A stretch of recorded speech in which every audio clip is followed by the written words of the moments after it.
Hey guys, this is Pharaoh 2091, and welcome back to Let's Play Phoenix Wright Ace Attorney Justice for All for Nintendo DS. That's when we left off. We thought we had a theory going in terms of how it may not have been a premeditated murder.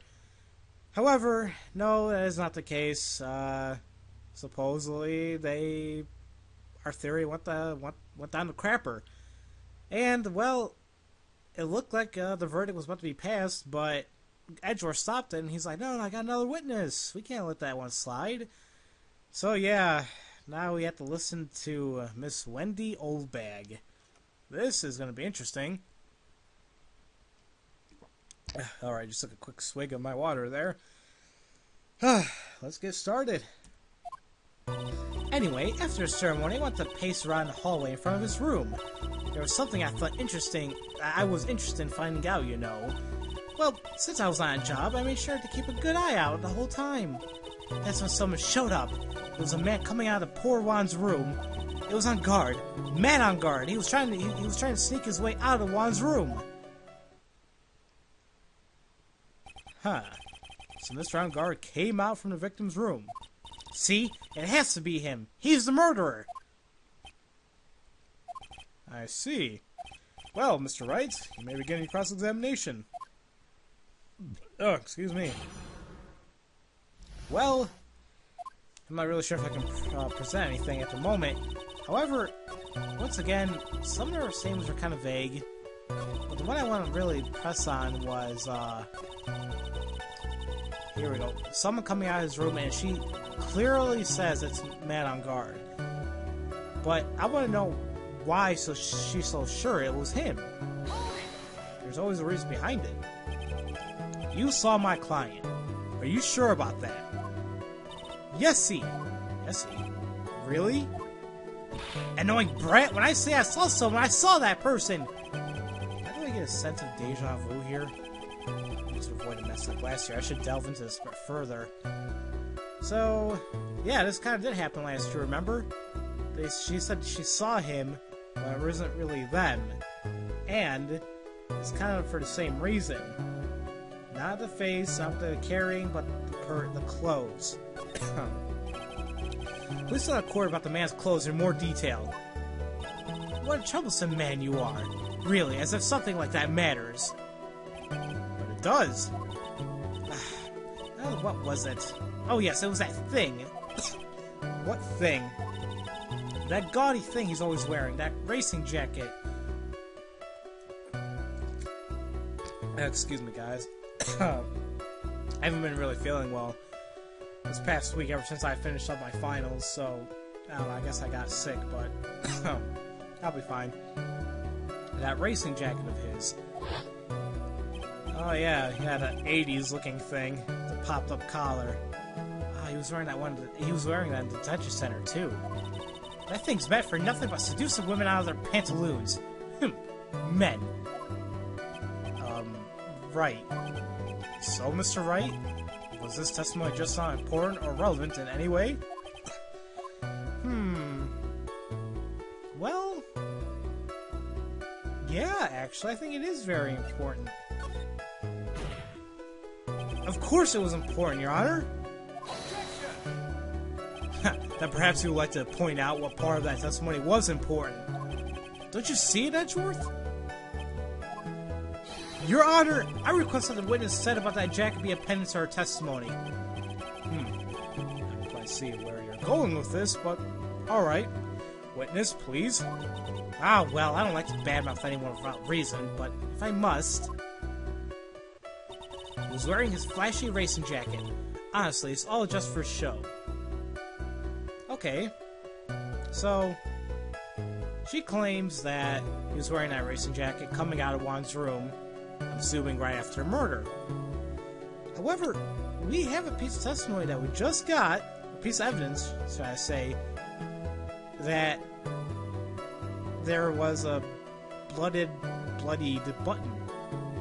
So, yeah, something doesn't quite fit here. Objection! Miss Oldbag.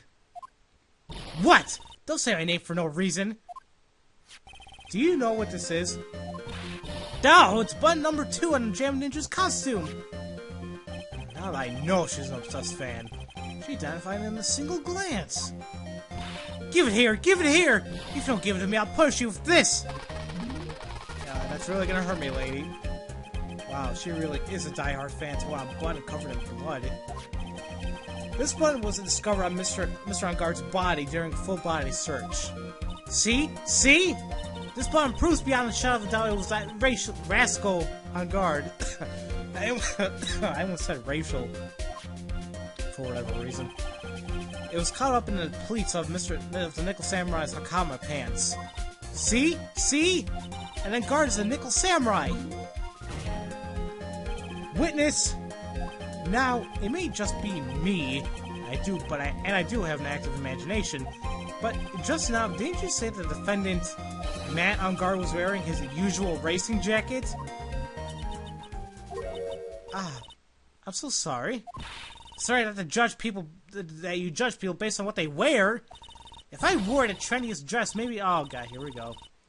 The bitching and the nagging, as usual. Heavy, something about CDs, dreaming, face, understand.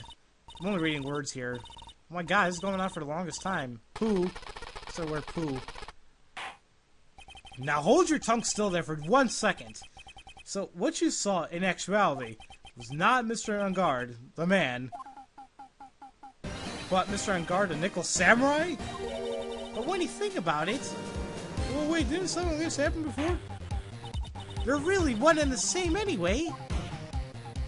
Miss Oldbag, this is a very important point we're talking about here. Itchy Poo, do you think so too? Well, it might be something worth thinking about.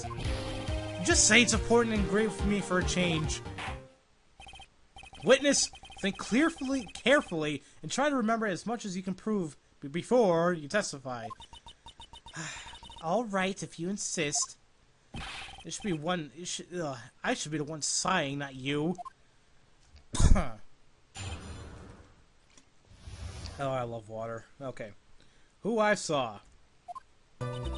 On guard. On guard! Yes, now I remember. The Nickel Samurai, that's right. It was a Nickel Samurai that I saw. Yeah, so it had been convenient for him to wear his costume during a murder. He had to go to that post-ceremony stage show right after the crime, you know. So he must have worn a Nickel Samurai costume when he stabbed poor Juan. Huh. Okay. I knew it. I knew you'd say he was inside that costume. What? Do you think that could have been someone else inside that costume? Don't be a bad little boy thinking such rude things. But the possibility does exist. We've seen it happen before, if you remember from the first game. Ah, youngins today. I told you, there's no way it was anyone else. How do you know that? Because I said so. And what I say is the truth. At least she's just as delightful a witness as she was a year ago. Mr. Wright, you may cross-examine a witness. Alright. So, this one, I think, takes a little bit of thinking here. So, she said that it must have been the Nickel she's saying that Matt had to have worn a Nickel Samurai costume when he stabbed Juan. However, she's saying that we stabbed him, right? She stabbed him in his costume. Okay. And we know that the knife that supposedly Matt stabbed him with has the victim's blood and Matt's fingerprints. However, she's saying that he was in his costume, right? Well, let's take a quick look at the costume here. Pertaining more to the hands. He has like these glove armor thing on. So, do you think that the fingerprints would show if he stabbed him with it? No, it wouldn't. So, we know that we can actually present the knife at the last statement if I can actually get there. Jeez. This is the only problem I have with the game. Like, you can't just quickly move on to one of the statements. So, there we go. So, he must have blah, blah, blah. So, let's go ahead and present the knife at the statement. Please take a look at this. Yeah, so it's a knife. Big deal. If you're trying to scare me with that, I'll have you know it won't work. No, that's not my intention at all. That's the knife that was used in the murder, correct? Your Honor, do you know why this piece of evidence is important to this case? You don't even have to ask. It's because the defendant's fingerprints are on it. Is that what you're driving at? That is exactly what I'm driving at. What are we driving at? And whose car are we driving? Okay. If Mr. Engard was really in the Nickel Samurai costume at the time of the murder, then it's impossible for his fingerprints to have been left on the knife. Actually, he would have wiped all previous fingerprints on the knife right off. Oh yeah, that's right. He has a point there.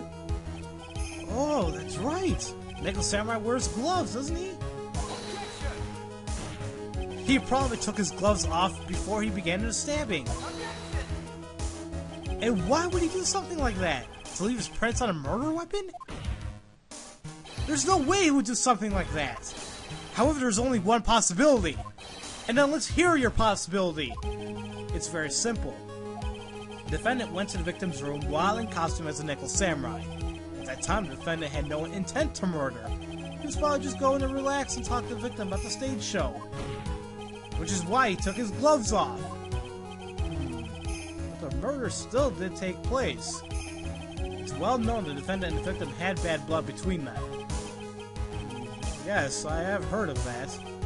Well, Mr. Wright, what do you have to say about Mr. Edgeworth's theory? So let me get this straight. Edgeworth's theory goes like this. The defendant went to the victim's room. He had no intentions of killing him. Now, up to this point, are there any problems with this theory? Well, you know, thinking about this for a minute here. No, I think there might have been a contradiction there. I mean, just going there and just talking to him, no problem whatsoever? No, I think there must be a contradiction somewhere here. This theory contradicts something in an earlier testimony here. What are you babbling about? Now, for argument's sake, let's suppose Mr. Engard was a killer. If that's the case, I think it's impossible for the killer to have gone to the victim's room without intent. And that would be with the knife. This knife. This was used by Mr. Engard at dinner. Well, yes, we did establish that. Which means that if my client was, in fact, the killer, then he brought this knife with him when he went to visit Mr. Juan, I suppose. However, you just said it yourself. At that time, the defendant had no intent to murder. If that were true, then why would he bring a knife? He wouldn't, would he? Which means, Mr. Edgeworth, your theory was flawed from suspicion 1. Oh, there you go, I'm good. And one more thing. If the murderer was wearing a costume at the time of the murder, then there should be glove marks left on the knife. Okay? Which means the defendant's fingerprints shouldn't have been all over it like bees on a hive. And that brings me to my final point. This knife was planted by the real killer to hide their identity and mislead us. Oh, wow, Phoenix is amazing. He got it right. Order! Order, I say! Order in the court! Was this knife really planted by the killer? Why would the murderer do such a thing? Well, not to hide a murder method. I don't see why the hell that's there, but of course to frame Matt, to frame my client. It's to frame my client, Mr. Engard, of course. To frame? Aren't you forcing an interpretation just a little too hard on this one? But we just established that the witness saw the Nickel Samurai in costume. And if that was true, then there shouldn't be a single fingerprint on this damn knife. Ugh. Witness! Looks like I made your life a teeny bit more difficult, huh, Edgy? Ugh. Witness, did you or did you not really see the Nickel Samurai? Well, I guess at first I might have forgotten, but... Are you saying you mixed up Mr. Engard with the Nickel Samurai? His character on TV? But I mean, I can't really do anything like that! Look, I was waiting around in front of the doors because, well, I wasn't waiting around for the Nickel Samurai, that's for sure. She wasn't waiting for the Nickel Samurai. Alright then, who were you waiting for? Waiting around for then? That's top secret to anyone outside of security. I have a feeling that you were waiting for Mr. Wan. Am I correct, witness?